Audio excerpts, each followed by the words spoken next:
좋은 소비와 좋은 저축을 하시기 위해서 중년 이후에 반드시 하셔야 되는 게 보시는 거예요. 바보같이 선후관계나 경중을 못 가리는 부에 있어서 모든 오판을 줄이는 가장 중요한 첫 번째 방법입니다. 실제로 제가 이 얘기를 해주잖아요. 가장 많이 동의하는 사람들이 큰 부자들이에요. 정말 큰 부자들은 이 얘기에 눈물을 흘리면서 다 동의를 하십니다. 두 개의 게임이 있습니다. 게임 A 1억 원 딸 확률 100%, 게임 B 1억 원 딸 확률 89%, 5억 원 딸 확률 10%, 나머지 1%가 꽝. 자, 난 게임 하겠다. A 하겠다. 손 들어주세요. 감사합니다. A. 네, 내리시고요. 난 B 하겠다. 손 들어주세요. B가 더 많죠. 이게 우리나라만 이렇게 나와요. 이 카네만의 노벨 경제학상 받은 이론이 프로스펙트 티어리, 조망 이론이고요. 조망 이론은 가장 중요한 절반의 가정이 뭐냐? 이론의 거의 절반이 인간은 획득의 순간에는 결코 모험을 하지 않는다예요. 그래서 A를 선택해야 마땅하고요. 더 놀라운 건 제가 그나마 한 40%, 35%, 40% 정도 되는 분들이라도 A를 고르게 만들어 드리기 위해서 카네만의 금액을 완전 왜곡해 버렸어요. 원래 카네만이 사용했던 연구에서의 모든 나라에서 나타나는 패턴을 관찰했던 그 금액은 게임 A가 US 달러 1000불, 그때 확률로 100만 원이었어요. 그리고 게임 B도 100만 원, 500만 원이었죠. 이렇게 하면 한국인들은 만장일치로 B로 갑니다. 그러니까 아예 무너져 버리는 거예요, 카네만 이론이. 한국 사람들이 탐욕스러운 게 아니라 부를 보는 관점이 굉장히 추상적이라는 거예요. 어떻게 보면. 그리고 나머지 절반은 이미 말씀드렸죠. 우리는 많이 가져야 행복해지는 거예요. 이렇게 재미있는 돈과 관련돼서 재미있는 나라인 한국은 그렇다면 어떻게 살아가야 되느냐?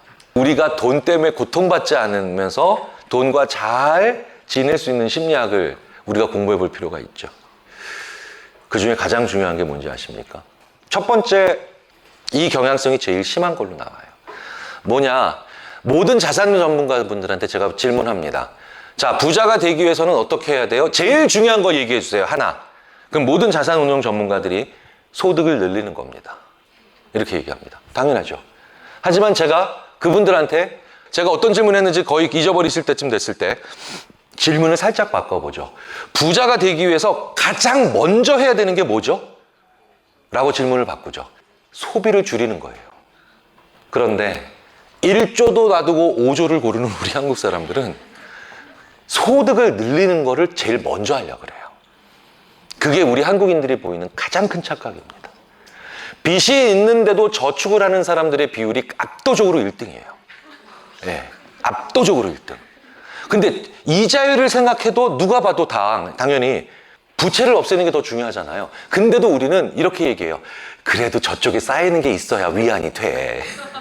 라고 하면서. 그럼 그 착각으로부터 벗어나려면 어떻게 될까요? 우리가 결심하면 될까요? 의지력 발휘하면 될까요? 이런 제 강의를 듣고 안 되겠구나. 빨리 빚부터 정리하자. 그래도 잘 안 되실걸요?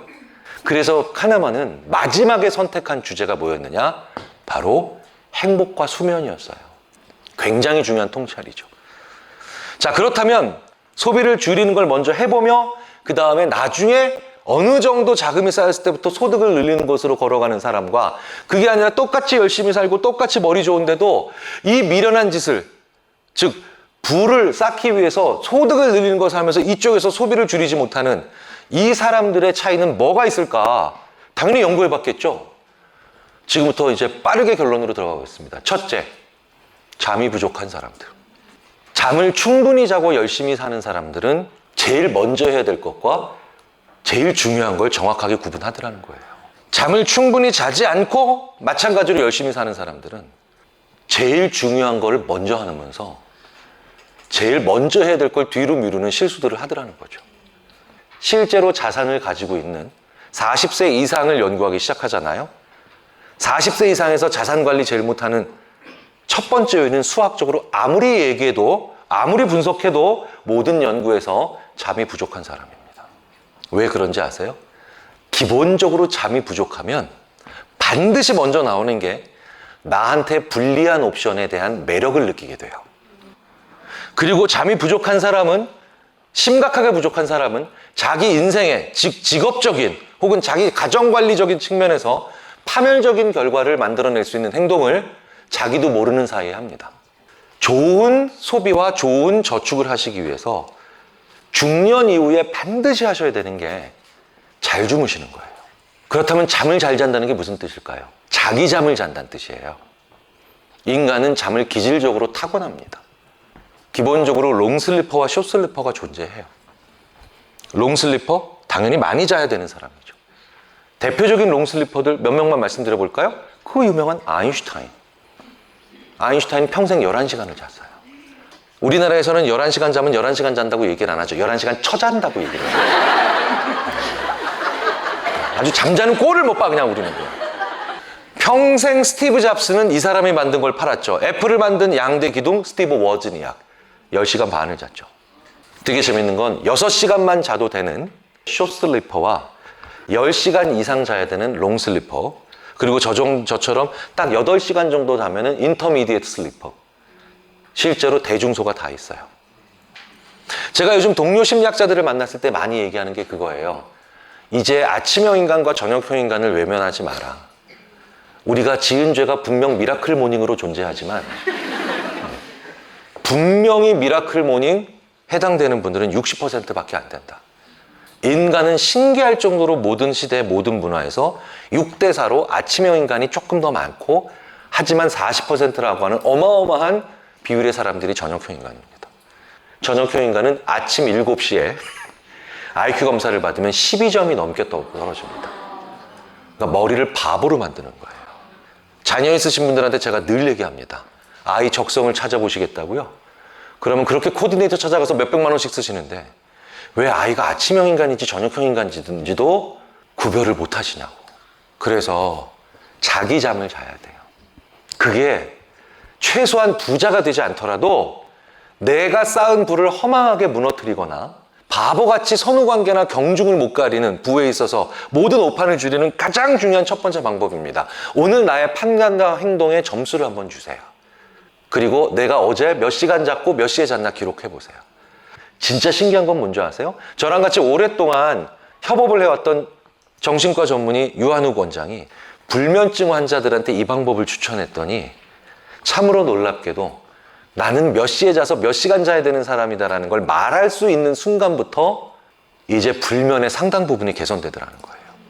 그러니까 내가 나를 정체성을 확인하는 거예요. 두 번째 책임 있는 요인이 뭔지 아세요? 수학적으로? 그게 외로움이에요. 이 외로움은 스트레스랑은 좀 다른 겁니다. 외로움은 뭡니까? 만나고 싶은 사람을 못 만나는 고통이 외로움이에요. 스트레스는 뭔가요? 만나기 싫은 사람을 계속 만나 돌아버리는 고통이 스트레스죠. 그래서 심리학자들은 오랫동안 일본을 전형적으로 외로운 사회, 한국을 전형적으로 괴로운 사회로 규정을 해왔습니다. 이해를 바로바로 하시네요. 그런데 한국 사람들이 요즘 슬슬 외로워지고 있어요. 인간은 왜 자살하는가의 저자 토머스 조이노가 엉뚱하게도 이 문제에 대한 거대한 거대한 실마리를 제시하죠. 사실 토머스 조이너는 자살을 연구하는 사람이었어요. 자살의 가장 중요한 원인이 우울입니다. 그리고 우울을 만들어내는 게 외로움이에요. 그런데 우울한 사람들이 보이는 가장 중요한 행동이 수면 부족이에요. 여기서 이제 계란이 먼저냐? 계란이 먼저 달걀이 아니지. 닭이 먼저냐? 아, 진짜 정말. 어제 잠을 잘 못 자서. 계란이 먼저냐, 닭이 먼저냐라고 하는 이제 딜레마에 빠집니다. 그게 바로 뭐냐? 우울해서 잠을 못 자는 걸까? 잠을 부족하게 자서 우울한 걸까? 그리고 외로워서 잠을 못 자는 걸까? 그리고 잠을 자지 못해서 외로운 걸까? 사실은 거기서 거기라고 생각하실 수 있겠죠. 그래도 어느 쪽의 책임이 더 큰가? 그래서 토마스 조이너가 결론을 내리죠. 외로워서 잠을 못 자고, 그리고 외로움은 반드시 과소비를 불러일으킨다. 이게 토마스 조이너의 결론이고요.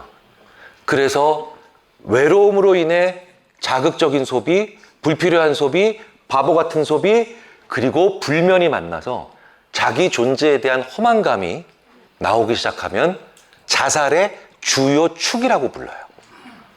거기까지 가는 거예요. 그러면 왜 우리는 외로울까? 언제 외로움을 많이 느낄까? 그 사람들의 언어에는 뭐가 없을까?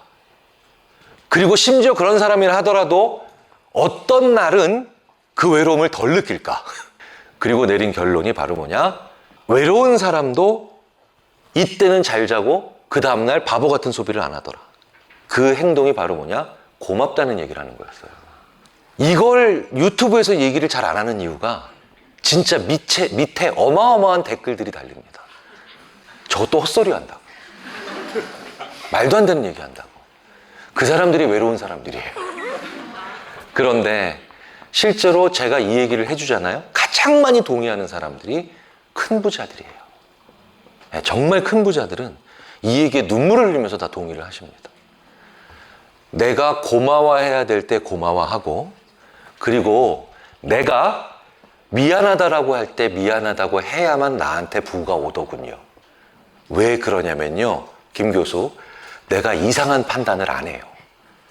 내가 쌓아놓은 부로 신뢰로운 관계를 구축을 그제서야 할 수 있어요. 필연적으로 사람은 아무것도 없는 부에서 어느 정도의 부를 쌓게 되면 반드시 찾아오는 게 의심이라고 하는 형벌을 받습니다.